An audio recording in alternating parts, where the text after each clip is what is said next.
Diriwayatkan oleh Imam Ahmad bin Hanbal dalam musnadnya bahwa ada seorang laki-laki yang bernama Nuaiman. Ini Nuaiman di kehidupan Rasul sallallahu alaihi wasallam ada orang yang seperti itu gitu. Orang yang sering minum minuman keras. Rasul sallallahu alaihi wasallam marah, murka. Rasulullah kalau yang berhubungan dengan Rasulullah tidak marah. Tapi kalau sudah berhubungan dengan agama, Rasul sallallahu alaihi wasallam adalah orang yang paling marah, orang yang paling istiqamah dalam kebenaran. Maka Rasulullah panggil Nuaiman, apa yang kau lakukan? Dia katakan, aku minum minuman keras ya Rasulullah. Rasulullah cambuk dia. Kemudian dia bertobat kepada Allah. Kemudian ketahuan lagi minum. Kemudian dicambuk lagi oleh Rasulullah SAW. Sehingga sebagian sahabat memukul dia dengan pukulan yang banyak. Sehingga apa yang berlaku? Sebagian sahabat mengatakan, la'natullahi ala Nuaiman. Semoga Allah melaknat Nuaiman. Dia mempermainkan Rasulullah. Dia bilang sudah mau taubat tapi minum lagi. Dia bilang sudah mau taubat tapi minum lagi. Maka Rasulullah SAW mengatakan, la tal'anuh fa innahu yuhibbullah wa rasulah. Kata Rasulullah, jangan kamu laknat Nuaiman, karena dia itu cinta sama Allah, cinta sama Rasulnya. Dalam riwayat dia dicintai Allah dan dicintai oleh Rasulnya Muhammad sallallahu alaihi wasallam. Ibn Majah menceritakan bahwa Nuaiman ini pernah suatu waktu diajak oleh Sayyiduna Abu Bakar pergi ke negeri Syam. Negeri Syam itu di mana? Seperti yang diceritakan tadi, antara daerah Suriah, Lebanon, Yordania, kemudian Palestina. Daerah seperti itu. Umumnya orang Quraisy pada masa itu mereka memiliki rihlah berdagang, membeli dagangan ke Syam, kemudian dijual lagi di kota Makkah. Ketika itu Rasulullah SAW didatangi Abu Bakar. Sayyidina Abu Bakar mengatakan kepada Rasulullah, ya Rasulullah, saya mau izin ya Rasulullah. Mau apa? Saya mau ajak dua sahabat kamu ini ikut berdagang ya Rasulullah. Siapa kata Rasul? Nuaiman. Kata Rasulullah, Nuaiman kamu mau ajak? Mau ngapain? Biar seru-seruan aja ya Rasulullah. Kata Rasulullah, ya sudah, saya izinkan kamu bawa Nuaiman. Ketika itu Sayyidina Abu Bakar membawa Nuaiman sama satu sahabat namanya Suwaibid ibn Harmalah. Siapa namanya? Suwaibid ibn Harmalah. Ini sahabat Rasulullah SAW yang memiliki sifat yang berbeda-beda. Kalau Nuaiman ini aneh. Pernah Rasulullah SAW dibawain makanan banyak, dikasih Rasulullah, dikasih sahabat semua. Semuanya sudah makan, tiba-tiba si Nuaiman ini, sahabat Nabi Nuaiman mengatakan kepada Rasulullah, ya Rasulullah, ini yang penjualnya, tolong kau yang bayar ya Rasulullah. Makanan udah habis. Makanan udah habis, Rasulullah SAW bingung, saya yang bayar. Akhirnya Rasulullah katakan kepada sahabat, ayo keluarkan uang, kita patungan, kita bayar. Rasulullah aja dimainin, apalagi kita orang. Sallu ala Nabi Muhammad. Nuaiman diajak Sayyidina Abu Bakar. Kata Rasulullah SAW, benar kamu mau ajak Nuaiman? Iya ya Rasulullah. Diajaklah. Diceritakan dalam riwayat Ibn Majah, diceritakan juga dalam Siyar A'lam An-Nubala, diceritakan juga dalam musnadnya Imam Ahmad bin Hanbal, dalam riwayat Imam Ahmad bin Hanbal. Maka diceritakan Nuaiman diajak oleh Sayyidina Abu Bakar. Sesampainya di negeri Syam, semua dibagi tugas. Fulan bin Fulan kerjaannya ini, Fulan bin Fulan kerjaannya ini, semua memiliki kerjaan. Nuaiman tanya, wahai Abu Bakar, kerjaannya saya apa wahai Abu Bakar? Kata Sayyidina Abu Bakar, kamu mau ngapain terserah kamu wahai Nuaiman. Yang penting kamu ikut saya kan. Kemudian satu di antara mereka namanya Suwaibid ibn Harmalah. Ditanya oleh Sayyidina Abu Bakar, wahai Suwaibid, kamu mau kerjaan apa? Kata Suwaibid, terserah kamu wahai Abu Bakar. Kata Sayyidina Abu Bakar, kamu menjaga makanan, karena saya tahu kamu ini adalah orang yang senantiasa menjaga amanah. Suwaibid ini kalau disuruh maju dia maju, disuruh mundur dia mundur, disuruh ke kanan dia ke kanan, disuruh ke kiri dia ke kiri. Orang yang ikut aja.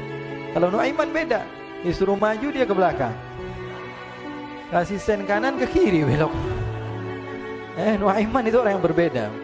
Maka Suwaibid mendapatkan tugas, semua mendapatkan tugas kecuali Nuaiman. Sehingga ikhwani, apa yang berlaku, apa yang terjadi?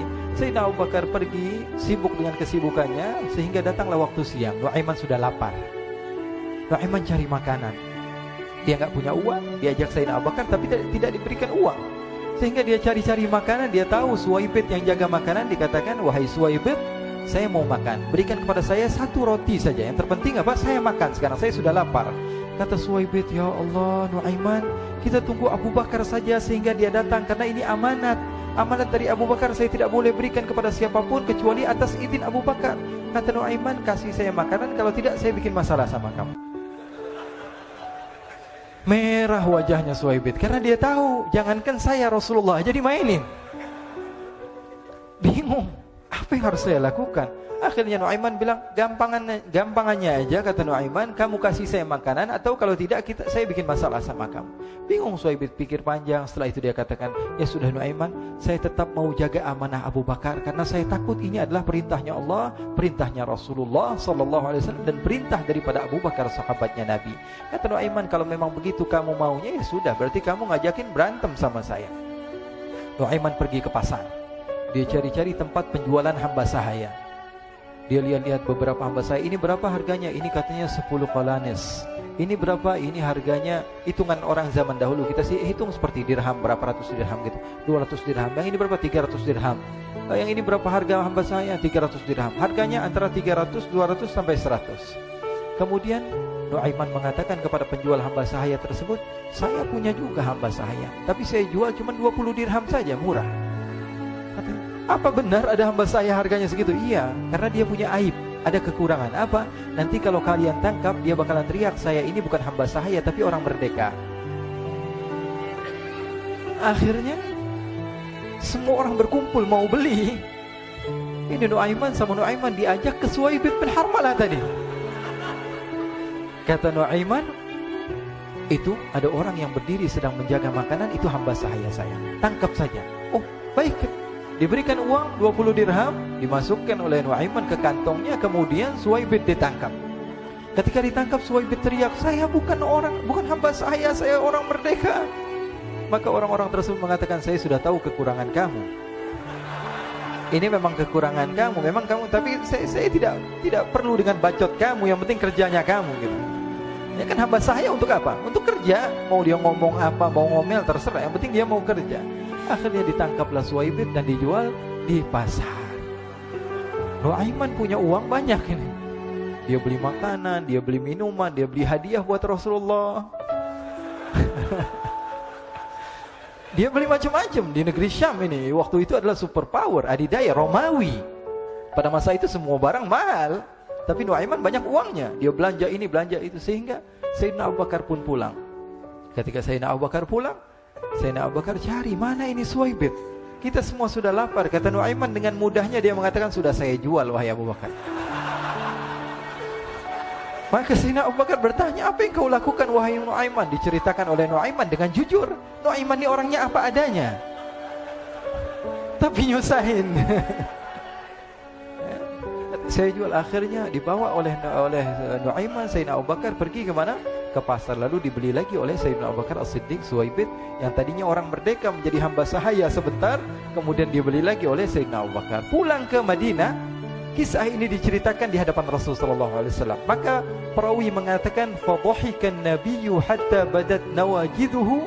Ketika diceritakan kisah Nuaiman tersebut dengan Suhaib, Rasulullah tertawa sejadi-jadinya sehingga gigi geraham Rasulullah SAW nampak di wajah mata para sahabat. Sehingga perawi lain mengatakan, 1 tahun berlalu Rasulullah, setiap ada tamu yang datang pada Rasulullah akan ceritakan kisah Nuaiman menjual Suhaib tersebut. Jadi ada ikhwani, jangan kalian kira Rasulullah SAW itu hidup di satu masa sahabat-sahabatnya itu seperti ustadz-ustadz yang khusyuk, yang kayak Habib bin Anis ini banyak. Bahkan ikhwani, mungkin di akhir karena masanya sudah habis, pernah suatu waktu Rasulullah SAW didatangi asyraf, delegasi dari beberapa negara yang ingin mengenal apa itu agama Islam. Sehingga mereka datang ke rumah Rasulullah SAW membawa unta, kendaraan yang ketika itu kendaraan yang paling mahal mereka miliki. Itu untanya yang paling mewah. Diikat di depan rumah Rasulullah SAW. Tamunya pun masuk, duduk bersama Rasulullah SAW. Di depan rumah Rasulullah SAW ada beberapa sahabat. Ada Sayyidina Hamzah. Kalian tahu Sayyidina Hamzah adalah orang yang pemberani. Ada Sayyidina Umar. Kalian tahu Sayyidina Umar adalah orang yang pemberani. Ada Sayyidina Ali bin Abi Thalib. Ada Sayyidina Sa'ad bin Abi Waqqas. 4 sahabat ini lagi nongkrong di depan rumahnya Rasulullah SAW, berjaga sebelum Allah Subhanahu wa taala turunkan ayat wallahu ya'simuka minan nas. Ketika mereka sedang asyik duduk, tiba-tiba Nuaiman datang. Ini Nuaiman kalau datang pasti bikin sesuatu yang aneh. Bahkan dikatakan tidaklah Rasulullah SAW dalam keadaan bersedih, kecuali Nuaiman datang Rasulullah akan tersenyum. Jadi sebagian sahabat itu senang kalau sudah Nuaiman datang, pasti Rasulullah bahagia. Tapi ketika itu Nuaiman datang, ingin duduk bareng-bareng Sayyidina Hamzah. Sayyidina Hamzah katakan kepada Nuaiman, bercanda begitu. Nuaiman, kamu lihat unta orang datang dari luar Arab ini. Lihat, kata Nuaiman, ini besar banget ini, badannya besar gitu. Dagingnya pasti banyak. Iya nih, kalau kita sate enak nih ntar malam. Kata Nuaiman. Kata Sayyidina Hamzah, apakah kamu berani? Kata Nuaiman, saya berani aja asal kalian gak bilang sama Rasulullah. Kata Sayyidina Hamzah, benar wahai Nuaiman, benar kan? Akhirnya Sayyidina Hamzah lupa masalah itu, cuma bercanda-bercanda saja. Sayyidina Hamzah lagi asik sama Sayyidina Umar, Sayyidina Ali. Tiba-tiba apa? Ternyata ketika dia melihat unta tersebut sudah pisah antara kepala sama badannya. Nuaiman mengatakan, wahai Hamzah, ini unta saya sudah potong, saya mau pergi sebentar. Kalau Rasulullah cari saya, tolong jangan beritahu di mana saya. Nanti kalau keadaan sudah aman, mari kita nyate bareng-barengan. Ini ada yang seperti itu di zaman Rasulullah SAW. Maka dia pun berlari dan berlari mencari satu tempat supaya Rasulullah SAW dia selamat daripada Rasulullah SAW. Sehingga Sayyidina Hamzah bingung, ini kalau Rasulullah keluar gimana? Ada Hamzah Asadullah, ada Ali bin Abi Thalib, ada Umar, gak bisa jaga kendaraannya tamunya Rasulullah SAW. Akhirnya benar apa yang terjadi, ikhwani. Rasulullah SAW tamunya mau pulang. Ketika dia buka pintu tamu melihat apa? Untanya sudah begitu. Mereka teriak, wa naqata, unta kami wahai Muhammad. Baru mau kenal Islam, unta kami, kendaraan kami sudah dibunuh. Rasulullah SAW lihat Sayyidina Hamzah, lihat Sayyidina Ali. Mereka gak bisa ngomong, mereka hanya bilang apa? Nuaiman ya Rasulullah. Rasulullah perintahkan Sayyidina Umar, wahai Umar, sekarang kamu ambil uang, kemudian kamu gantikan, kemudian kamu berikan 2 kali lipat daripada harta unta ini, sehingga apa?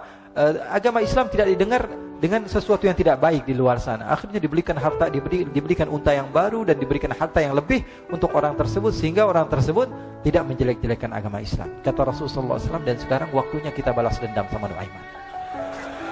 Nuaiman ternyata berlari tempat yang jauh sampai hampir keluar dari kota Madinah. Dia dapatkan seorang sahabat Nabi yang hadir juga dalam peperangan Badar, namanya Al-Miqdad bin Al-Aswad. Siapa namanya? Al-Miqdad bin Al-Aswad ketika itu sedang menggali sumur. Ketika sedang menggali sumur, Nuaiman datang. Nuaiman katakan kepada Miqdad, wahai Miqdad, wahai sahabat Rasul, kamu orang yang hadir dalam peperangan Badar, kamu adalah orang yang hebat. Dipuji-puji sama Nuaiman.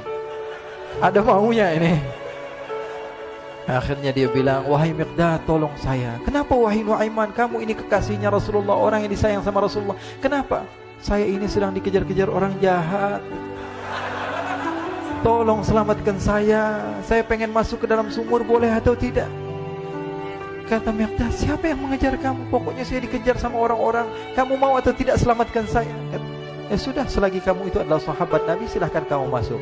Masuk akhirnya Nuaiman ke dalam sumur tersebut. Lalu Nuaiman mengatakan, wahai Miqdad, dia keluar lagi. Nanti kalau ada yang cari saya, tolong jangan beritahu saya di dalam sumur ya. Kata Miqdad, baiklah. Kata Nuaiman, siapapun yang bertanya tentang saya, kamu tidak akan kasih tahu. Iya, kata, walaupun Rasulullah yang tanya saya. Katanya, enggak mungkin Rasulullah datang ke tempat sejauh ini. Iya, walaupun Rasulullah. Akhirnya masuk Nuaiman. Setelah beberapa menit Rasulullah dan rombongan benar datang.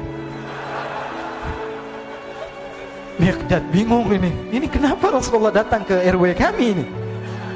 Ada apa ini Rasulullah sampai sejauh ini? Ditanya, ya Rasulullah, ada apa ya Rasulullah? Kata Rasulullah, saya cari Nuaiman. Di mana Nuaiman? Inna lillah, kata Miqdad. Enggak dijawab ini Rasulullah. Kalau dijawab saya ingkar janji. Akhirnya apa dia katakan? Wahai Rasulullah, mata saya tidak memandang kepada Nuaiman, tapi tangannya nunjuk ke dalam sumur. Sahabat.